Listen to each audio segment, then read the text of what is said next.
Hi hello అండి. Welcome to Kannayya channel. ఈరోజు మనం కార్తీక పురాణం 3వ అధ్యాయం గురించి తెలుసుకుందామండి. తదియ రోజండి. ఈ తదియ రోజున త్రిలోచన వ్రతం చేస్తే మంచిదండి.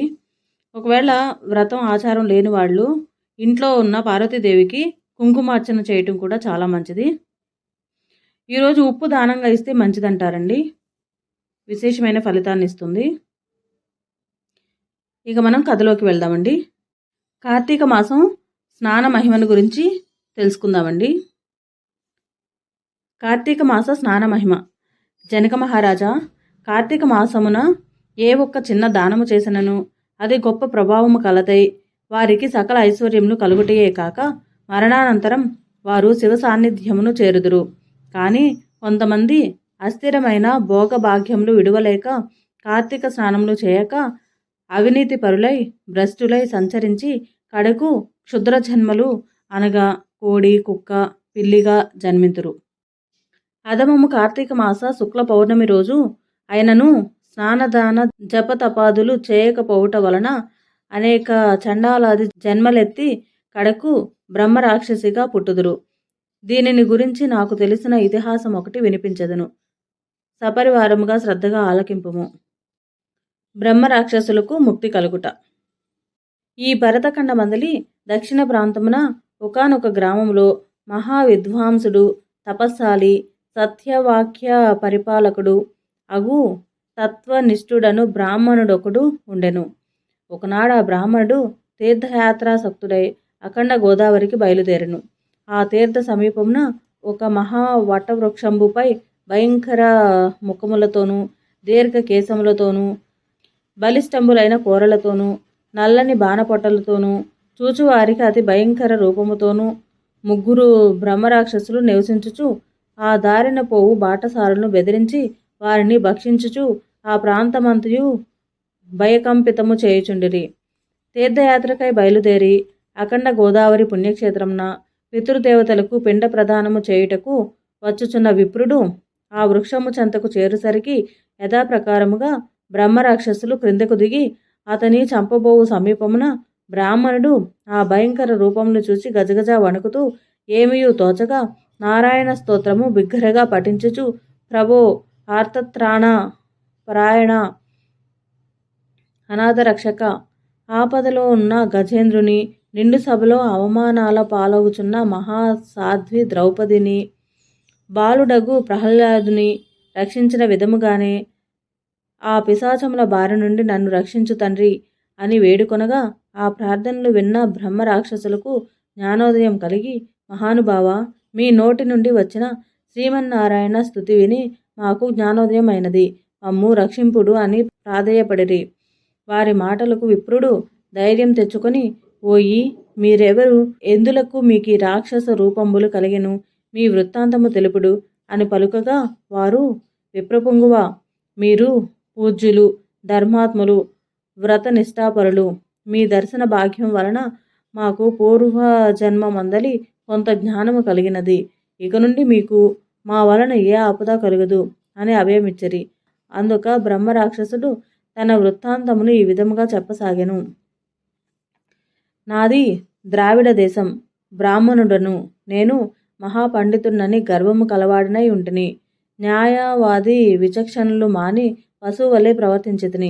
బాటసారుల వద్ద అమాయకపు గ్రామస్తుల వద్ద దౌర్జన్యంగా ధనం లాగుకొనుచు దుర్వ్యసనాలతో భార్యాపుత్రులను సుఖపెట్టక పండితులను అవమానపరచుచు లుబ్ధుడనై లోక కంటకుడిగా ఉంటిని.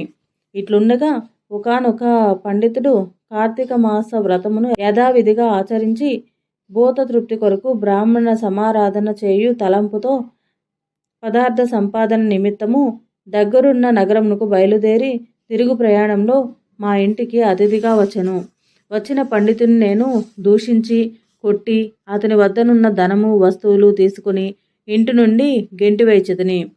అందులకు ఆ విప్రునకు కోపం వచ్చి ఓరి నీచుడా, అన్యాక్రాంతముగా డబ్బు కూడబెట్టినది చాలక మంచి చెడ్డలు తెలియక తోటి బ్రాహ్మణుని కూడా ఆలోచించక కొట్టి తిట్టి వస్తు సామాగ్రిని దోచుకుంటివి కాన నీవు రాక్షసుడివై నరభక్షకుడుగా నిర్మానుష్య ప్రదేశంలో ఉండువు కాక అని శపించుటచే నాకీ రాక్షస రూపము కలిగినది. బ్రహ్మశ్రమునైనా తప్పించుకోవచ్చును కానీ బ్రాహ్మణ శాపమును తప్పించలేము కదా. కాన నా అపరాధము క్షమింపుమని వారిని ప్రార్థించితిని. అందులకు అతడు దయతలచి, ఓయి గోదావరి క్షేత్రమందొక వటవృక్షము కలదు. నీవందు నివసించుచు ఏ బ్రాహ్మణుడు కార్తీక వ్రతం ఆచరించి పుణ్యఫలమును సంపాదించి ఉండునో ఆ బ్రాహ్మణుని వలన పునర్జన్మ పొందువు కాక అని వెడలిపోయెను. ఆనాటి నుండి నేను ఈ రాక్షస రూపమున నరభక్షణము చేయుచుంటిని. కాన ఓ విప్రోత్తమ, నన్ను నా కుటుంబము వారిని రక్షింపుడని మొదటి రాక్షసుడు తన వృత్తాంతమును చెప్పెను.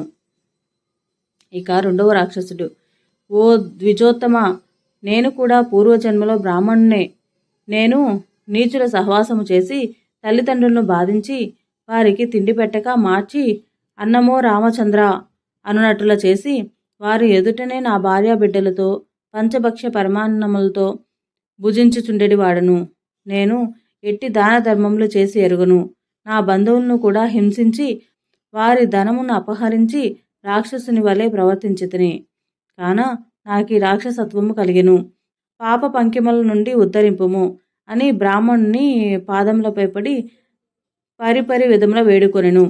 మూడవ రాక్షసుడు కూడా తన వృత్తాంతమును ఇటులా తెలియచేసెను. మహాశయ, నేనొక సంపన్న కుటుంబంలో పుట్టిన బ్రాహ్మణును. నేను విష్ణు ఆలయంలో అర్చకునిగా ఉంటిని. స్నానమైనను చేయక కట్టుబట్టలతో దేవాలయంలో తిరుగుచుండెడి వాడును. భగవంతునికి ధూప దీప నైవేద్యములైనను అర్పించక మద్య మాంసములను సేవించుచు పాపకార్యములు చేసినందున నా మరణానంతరం ఈ రూపమున ధరించితిని. కావున నన్ను కూడా పాప విముక్తిని కావింపుమని ప్రార్థించెను. ఓ జనక మహారాజా, తపోనిష్ఠుడగు ఆ విప్రుడు పిశాచముల దీనాలాపనము ఆలకించి, ఓ బ్రహ్మ రాక్షసులారా, భయపడకుడు. మీరు పూర్వజన్మలో చేసిన ఘోర కృత్యంబు వల్ల మీకు ఈ రూపము కలిగెను.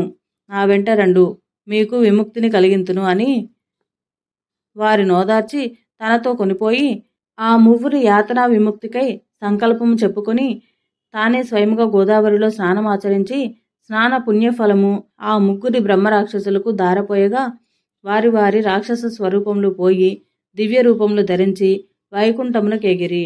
కార్తీక మాసంలో గోదావరి స్నానం ఆచరించినచో హరిహరాదులు సంతృప్తి నొంది వారికి సకల ఐశ్వర్యములు ప్రసాదింతురు. అందువలన ఎంత ప్రయత్నించైనా సరే కార్తీక స్నానాలు ఆచరించాలి. విన్నారు కదండి, కార్తీక మాసంలో స్నానానికి ఎంతో ఫలితం ఉంటాయండి. ఉదయాన్నే లేచి స్నానం చేసి గుడికి వెళ్ళొస్తే చాలా మంచిదండి. విష్ణాలయం కానీ శివాలయం కానీ కుదిరితే రెండు గుళ్ళకి వెళ్ళి దేవుణ్ణి దర్శనం చేసుకుంటే చాలా మంచిదండి. ఈ వీడియో కనుక మీకు నచ్చినట్లయితే లైక్ చేసి షేర్ చేసి సబ్స్క్రైబ్ చేయండి. Thank you.